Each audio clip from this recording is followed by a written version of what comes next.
Halo guys, welcome back again to my channel bersama saya Hansen di sini, dan seperti biasanya setiap harinya saya akan buatkan video seputar cryptocurrency. So bagi kalian yang tertarik seputar cryptocurrency, boleh aja langsung bantu saya like dan juga subscribe. Jangan lupa juga untuk hidupkan lonceng notifikasinya supaya kalian gak ketinggalan update terbaru seputar cryptocurrency. Oke, pada hari ini guys, balik kita akan bahas seputaran Bitcoin, dan seperti biasa kita akan mulai dari coin market cap terlebih dahulu. Per hari ini secara global market cap crypto berada di angka 1,93 triliun dolar atau naik sekitar 0,38%. Nah, Bitcoin sendiri berada di angka 41.600-an, Ethereum 3.092, BNB 421, XRP 0,75, Solana 106, Terra Luna 94 dolar, Cardano 0,94, dan Avalanche ada di urutan ke-10 dengan harga 78,78 dolar. So, per hari ini kita melihat market dalam keadaan yang mix. Ada yang sebagian yang naik, ada juga yang turun. Kenaikannya juga nggak terlalu signifikan, hanya kurang lebih 0, sekian persen. Malah top performernya di top 10 coin itu adalah Bitcoin dengan kenaikan 0,72 ke 41.647 dolar. So, itu adalah outlook sementara dari beberapa top coin yang ada. Sekarang kita masuk dulu ke beberapa berita dan data terbaru hari ini. Nah, yang pertama ini menurut saya artikelnya cukup penting untuk kalian baca guys, karena ini menarik banget. Dan di sini dikatakan analis say Bitcoin has already capitulated, target 41.300 as the most hold level. Jadi kalau misalnya kalian perhatikan sekarang, banyak sekali orang yang expect Bitcoin akan membuat satu lagi drop yang cukup dalam. Oke, mungkin ke arah 28.000, ada yang mengatakan 25.000, ada yang mengatakan 20.000, atau bahkan ada yang mengatakan 10.000 dolar. Nah, biasanya fase seperti itu menurut mereka adalah drop terakhir di sebuah bear market, drop yang terakhir sebelum kita memunculkan bull market yang baru. Dan biasanya fase terakhir bear market tersebut kita sebut sebagai fase capitulation, atau fase di mana para short term holder dan tidak jarang juga sedikit long term holder mulai pasrah dan menyerah, kemudian keluar dari market. Orang-orang udah mulai kayak desperate gitu, putus asa. Ya udahlah, saya keluar dari market aja lah, harganya nggak naik-naik gitu. Nah, ketika hal tersebut terjadi, biasanya tidak lama kemudian kita melihat bull market baru itu tercipta. Dan menariknya, menurut sang analis di artikel ini, fase tersebut sudah terjadi. Capitulation tersebut sudah terjadi menurut mereka, gitu ya. Nah, kita bakalan bahas kenapa. Dan kalau kalian scroll ke bawah sedikit, kalian akan menemukan beberapa data yang menarik ya. Pertama ini dari Whale Map. Dan kalau kalian perhatikan, ini adalah volume dari para paus. Ini difilter ya guys. Kalau para retail itu nggak dimasukin, ini hanya volume para paus. Alias kita mau melihat kira-kira di harga berapa sih paus itu tertarik untuk masuk ke market. Ternyata untuk sekarang kita melihat volume tertinggi itu di sekitaran area 42.000 sampai 38.000. Ini adalah area di mana volumenya paling tinggi. Kalau kalian lihat yang selebihnya itu juga ada beberapa yang cukup tinggi, namun tidak setinggi di area di 40 ribuan. Ini menunjukkan apa? Bahwa memang setiap kali Bitcoin menyentuh area 42.000 sampai 38.000, itu sangat menarik bagi para paus, dan mereka mulai start untuk masuk ke market di sekitaran area tersebut. Kalau kalian lihat ke bawahnya, ini volumenya rata-rata sangat kecil. Jadi ini bisa kita asumsikan juga sebagai area major support kita untuk para whales ya, di sekitaran area 38.000 sampai 42.000 dolar. Dan untuk menyambung yang tadi gitu ya, kenapa disebutkan bahwa kita sepertinya sudah melalui fase capitulation? Karena satu data yang di sini, ini adalah Bitcoin Short and Long Term Holder URPD. Saya jelaskan secara simpel aja ya guys ya, supaya kalian lebih mengerti, nggak usah pakai bahasa yang terlalu fancy. Nah, kalau misalnya kalian perhatikan, ini ada 3 macam grafik.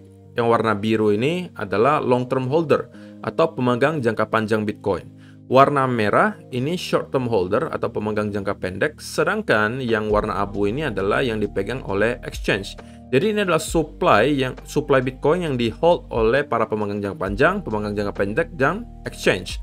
Yang menarik menurut sang analis dari Cointelegraph adalah bahwa kita melihat di sekitaran area 51.000 hingga 69.000 para short term holder itu rata-rata sudah keluar.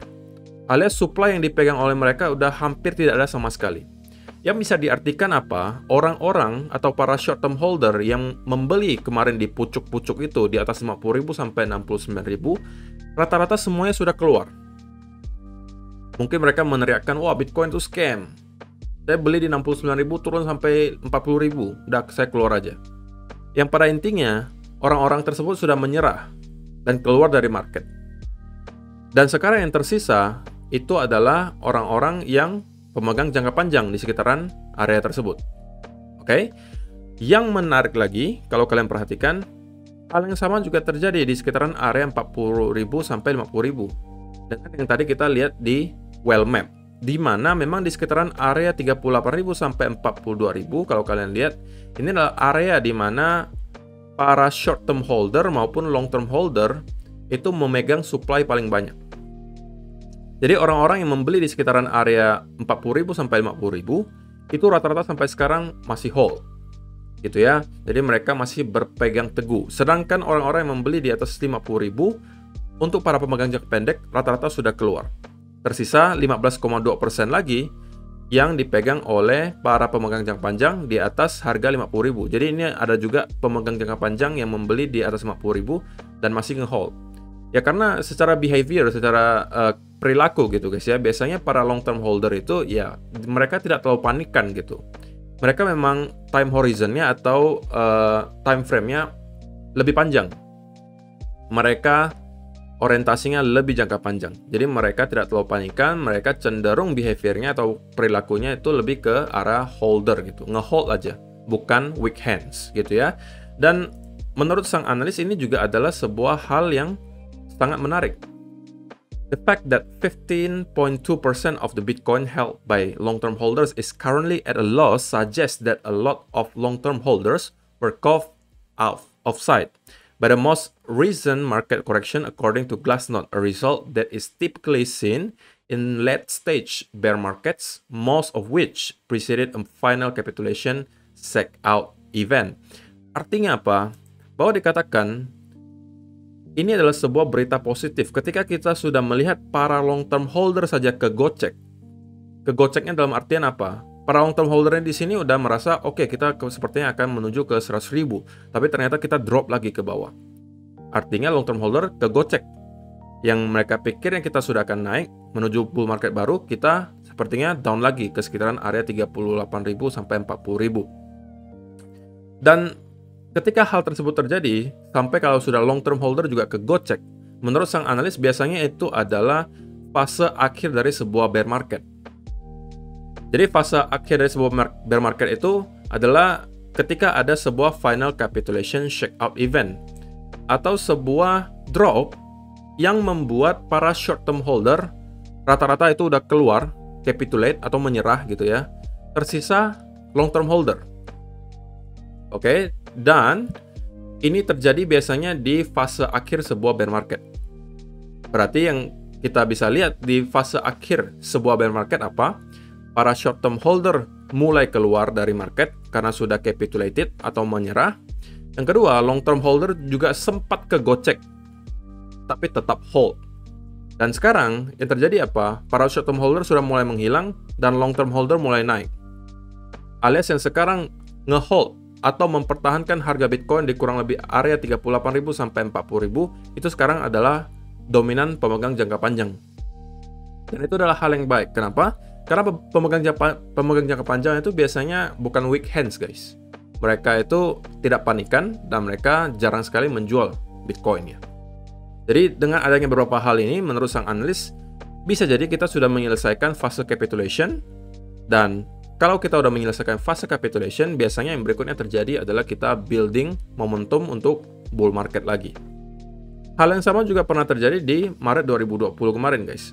Fase capitulation itu di mana? Ketika Black Swan event, kita melihat Bitcoin drop dari 11.000 hingga 3.800. Itu membuat banyak sekali orang shake out gitu ya, atau para investor rata-rata keluar karena beranggapan oke, ini kita kayaknya nggak bakalan naik-naik lagi nih, atau mungkin orang memang short term holder, memang weak hands saja gitu, dan mereka keluar dari market. Dan setelahnya kita melihat Bitcoin kembali recover dan menuju ke all time high yang baru. Jadi semoga itu bisa kalian cerna gitu guys ya, walaupun ya penjelasannya mungkin agak sedikit ribut sedikit. Saya kadang-kadang mau menyampaikan hal yang saya sampaikan itu agak sulit gitu guys ya. Jadi saya sampaikan sebisa saya saja sesuai dengan bahasa yang saya ngerti ya kan. yang menurut saya juga bisa kalian mengerti, karena kadang-kadang saya harus translate gitu kan, baru saya harus proses lagi ini saya jelaskannya gimana gitu. Jadi kalau agak beribet mohon dimaklumin. So, itu yang pertama. Kemudian yang kedua, ini dari T-Analyst lagi, katanya Bitcoin the best bottom detector I found. Jadi lagi-lagi dia menyambungkan atau mengkorelasikan pergerakan S&P 500 dengan Bitcoin. Dan ada sebuah indikator yang dia temukan gitu ya, bahwa setiap kali grafik hijau ini yang S&P 500 ya guys, sedangkan yang warna di sini yang belakang layar ini adalah chartnya Bitcoin. Nah, setiap kali kita melihat S&P 500 menyentuh garis hijau di sini, yang artinya biasanya kita drop cukup dalam dan kita kembali bounce di sini, biasanya ketika terjadi crossover di sini, kita melihat Bitcoin juga rally. Di sini juga sama di tahun 2011 bahkan, oke? Kita mendapati crossover dari bawah ke atas, kita kemudian mendapati rally. Di sini juga sama, kita mendapatkan crossover dari bawah ke atas, kita mendapati rally. Di sini juga sama, crossover kita rally. Di sini juga sama, kita mendapatkan crossover, kita rally. Di sini juga sama. Dan kali ini kita juga mendapatkan hal yang sama juga terjadi gitu guys. Nah, apakah hal yang sama juga akan terulang lagi? Who knows, tetapi tentunya probability-nya ada gitu guys. Dan secara data, sekali lagi, hampir semua data on-chain menunjukkan sekarang kita dalam keadaan yang cukup under value. Dan ini juga didukung oleh data dari Willy Woo. Dikatakan di sini orange coin itu maksudnya Bitcoin ya guys. Orange coin seems a bit under value here. Not a bad time for investors to wait for the law of mean reversion to play out. Jadi ini ada sebuah data yang menunjukkan highly liquid shock quantifies on-chain demand and supply. This oscillator view shows its relative movement in standard deviation from its long-term average. Jadi kalau misalnya kalian perhatikan, simpelnya saja ini bentuknya seperti osilator, oke? Ya kalau osilator kalian tahu lah ya, kalau sudah drop parah seperti ini ya mungkin kita sebutnya sebagai oversold. Kalau kita naiknya cukup kencang di sini ya kita sebutnya overbought. Dan kali ini kita mendapati area yang sangat ekstrim guys. Bahkan ini area yang belum pernah kita lihat sepanjang sejarah Bitcoin. Secara osilator ini, kita melihat kali ini kita di all time low. Oke, dan beberapa kali sebelumnya ketika hal serupa terjadi, ketika kita drop sampai area yang cukup ekstrim di sini, biasanya tidak lama kemudian kita akan mendapati lagi rally ke atas. Terakhir kali itu di tahun 2021 ya. Ketika di sini kalau kalian perhatikan kita mendapati rally. Sini. Di sini juga sama, kalau kalian lihat kita mendapati rally, di sini juga sama. Oke, kita mendapati rally dan kalian bisa melihat memang data ini juga cukup akurat dan sekarang hampir semua data menunjukkan hal seperti itu gitu guys. Apakah semua hal ini hanya manipulasi? Ya, who knows gitu ya, tapi at least saya berbicara sesuai dengan data yang ada. Oke. Dan sekali lagi guys, data on-chain seperti ini hanya bisa kita pakai untuk pergerakan mid term dan long term. Tidak terlalu cocok menurut saya untuk short term. Kalau short term ditanya masih bisa drop nggak kok? Ya bisa-bisa aja gitu. Dan kalau ditanya ke saya kok, berarti tidak ada kemungkinan lagi kita drop sampai 30.000 atau 28.000. Ya kemungkinannya selalu ada guys, tapi ini kan soal probability. Untuk sekarang secara data, probability-nya menunjukkan bahwa kita sudah berada dekat dengan bottom dari koreksi kali ini. Tapi bukan berarti pasti sudah di bottom gitu. Tapi secara probabilitas sudah lebih tinggi. Ya anggap aja mungkin udah 70 banding 30%. 70%-nya kita udah menemukan bottom, 30%-nya mungkin belum. Yang namanya prediksi tentunya ada celahnya gitu guys. Dan bisa jadi salah. Kalau ternyata salah, ya mungkin bisa jadi kita drop sampai 28.000 atau mungkin 25.000 baru kita naik lagi ke atas. Dan skenario manapun yang terjadi, saya selalu sampaikan saya tidak akan terlalu pusingin. Karena saya menerapkan dollar cost averaging dalam strategi investasi saya, jadi saya tidak terlalu panik ketika harganya drop 5% atau 10% atau bahkan 50% lagi ke bawah, ya saya anggap sebagai sebuah diskon, gitu ya. Dan yang terakhir, ini juga hal yang serupa disampaikan oleh Will Clemente, dia mengatakan Bitcoin whales have been accumulating for over a month now. Jadi ini adalah sebuah chart yang menunjukkan jumlah Bitcoin yang dipegang oleh para paus yang mempunyai minimal itu 1000 Bitcoin. Jadi ini hanya di filter yang mempunyai lebih dari 1000 Bitcoin. Dan dalam sebulan terakhir menurut Will Clemente, paus-paus yang mempunyai lebih dari 1000 Bitcoin itu dalam keadaan akumulasi. Gitu ya, kita udah melihat di sini dari bulan lalu. Para paus besar itu melakukan akumulasi. Namun harganya terus terdorong ke bawah. Kenapa? Ya karena tentunya uncertainty dari market. Yang kedua, perlu kalian tahu, para paus biasa ngebeli itu bukan di exchange, tetapi di OTC market. Sehingga itu tidak akan mempengaruhi harga di market sama sekali. Dan penjelasannya sudah pernah saya lakukan di video berbulan-bulan yang lalu, apa itu OTC market, kenapa para paus membelinya di sana. Tujuan paus satu-satunya adalah, guys, simpelnya ini. Mereka pengen kalian panic selling, gitu kan? Supaya apa? Mereka bisa dapat harga yang murah. Makin murah harganya, makin mereka serok. Nah, ketika mereka sudah puas serok, naratifnya mereka ubah menjadi positif. Lalu, ketika sudah positif, harga mulai merangkak naik. Ditambah lagi sentimen positif, berita positif di mana-mana. Kemudian mereka pump lagi harganya, naik. Lalu apa yang terjadi? Para retail mulai start FOMO lagi masuk. Mereka merasa ketinggalan kereta, ya kan? Mereka mulai masuk, mendorong harga lagi naik, mungkin ke all time high, gitu kan?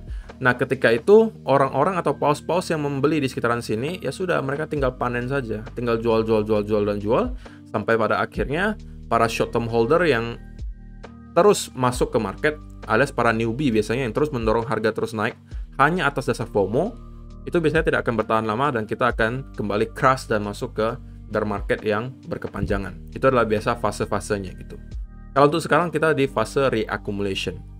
Artinya kita mengalami transisi antara yang awalnya didominasi oleh para short term holder, sekarang udah mulai ditransisi ke para long term holder. Gitu ya. So, itu adalah beberapa data dan berita hari ini yang pengen saya sampaikan untuk kalian. Sekarang kita masuk dulu ke chartnya Bitcoin dan kita bakalan mulai dari daily chart terlebih dahulu. Nah, di daily chart kita bisa melihat bahwa Bitcoin sekarang sudah berada di area 41.673. Nah, kemarin kita mendapati semacam rejection di sekitaran area 42.000, which is itu adalah sebuah hal yang normal menurut saya. Kenapa? Karena di 42.000 kalau kalian perhatikan, itu memang adalah area minor resistance. Sekaligus juga memang 42.000 seperti yang kalian ketahui, merupakan area key levels di weekly chart. Jadi kita mendapatkan rejection dari area sana. Namun berita baiknya adalah rejection-nya itu tidak terlalu parah dan kita hanya membentuk candle indecision. Oke, jadi para bulls dan bear bertarung di sini. Tidak ada salah satu yang mendominasi gitu, indecision. Dan kali ini atau hari ini kita kembali mencoba untuk reclaim area 42.000. Yang harusnya apabila kita mampu gitu ya, kalau kita mampu reclaim atau breakout di atas 42.000 kemudian melakukan retest di sini, ini adalah pertanda bahwa kemungkinan Bitcoin akan kembali nge-retest area 44.000 sampai 45.000 di sini sebagai area next major resistance. Oke. Dan dari sini kita baru ngelihat apakah Bitcoin mampu break dari sana. Kalau ini juga mampu di break, maka next targetnya tentunya akan ada di trendline di sini. Oke. Dan kalau kita zoom in misalnya ke 4-hour chart, ya beberapa hal yang positif yang bisa kita temukan adalah pertama, kita sudah break dari lower high terakhir. Oke. Sebelumnya kita terus-menerus membentuk apa? Lower low, lower low, lower low, dan lower low. Dan kali ini kita sudah break dari lower high sebelumnya. Pertanyaannya selanjutnya, apakah kita akan mampu membentuk higher low? Baru kita membentuk higher high lagi. Gitu kan? Nah, kalau kita lihat dari historis gitu ya, beberapa bulan terakhir, kita sepertinya akan bisa membuat dua wave correction. Inilah wave pertamanya. Menurut saya minimal kita akan membuat wave kedua. Gitu ya. Kalaupun kita ternyata memang pengen down lagi ke bawah. Minimal akan dua wave menurut saya pribadi. Dan ini juga terjadi berapa kali sebelumnya. Kalau kalian perhatikan terakhir kali itu di sini, guys. Oke, kita membentuk lower low, lower low, lower low, lower low.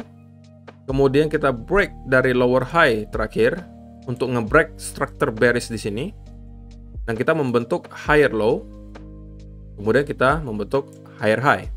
Oke, kunci utamanya kita udah break dari lower high terakhir dulu, kemudian kita membentuk higher low, dan kita kemudian naik lagi ke atas untuk membentuk wave kedua.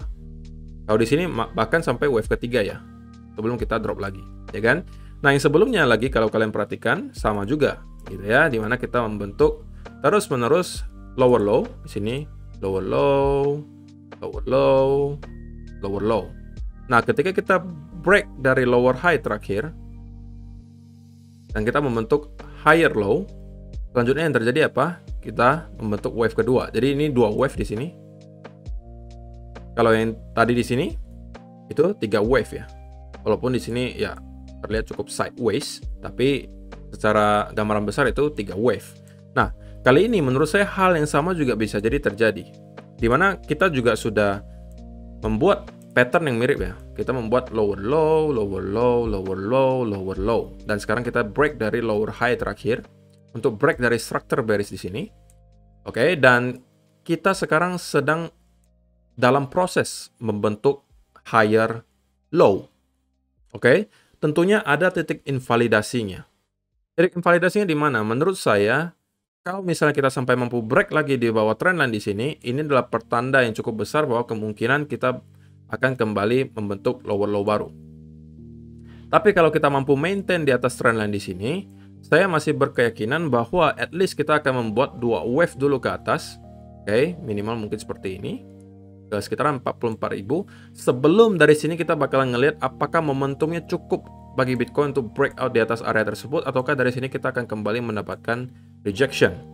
Oke, tapi pada intinya yang saya expect sekarang adalah sebuah retracement ke atas, dan bisa jadi pattern yang terjadi nanti adalah semacam ini lagi guys. Kalau kalian perhatikan ini sebenarnya mirip ya dengan yang terjadi sebelumnya di sini. Kita akan drop, kemudian kita membentuk semacam apa? Inverse head and shoulder.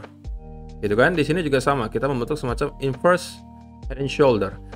Tetapi menurut saya akan lebih valid kalau kita kembali retest dulu di sekitaran area 40.000 di sini. Oke, dari sini kita kemudian mendapati breakout, dan ketika neckline yang di break juga di sini, maka ini adalah pertanda bahwa kemungkinan kita akan mendapati reversal, dan minimal targetnya dari sekitaran 44.000. Gitu ya. Itu kalau kalian tipikalnya yang lebih konservatif. Gitu ya. Kalau misalnya kalian tipikalnya yang agresif, maka kalian mungkin bisa menunggu ketika kita kembali retest ke area trendline di sini, kalian akan zoom in ke 15 minute chart. Mungkin kalian akan menunggu pattern reversal di sekitaran area tersebut. Mungkin di sini ada double bottom, triple bottom, atau inverse and shoulder, atau mungkin ada falling wedge tercipta di sini, dan kalian bisa masuk di sekitaran area trendline di sini. Karena menurut saya secara risk and reward, kalau kalian masuk di sana itu akan baik gitu ya. Jadi secara gambaran besar itu menurut saya untuk sekarang bahwa kita akan minimal membentuk 2 wave correction terlebih dahulu ke atas. Sebelum dari sini kita akan lihat lagi apakah kita akan kembali mendapatkan rejection besar seperti ini, ataukah kita akan mempunyai momentum yang cukup kuat untuk breakout di atas area tersebut, dan kita akan kembali revisit ke upper trendline-nya di sini. Oke. Titik invalidasinya di mana? Seperti yang saya sampaikan, invalidasinya adalah ketika breakdown dari sini lagi.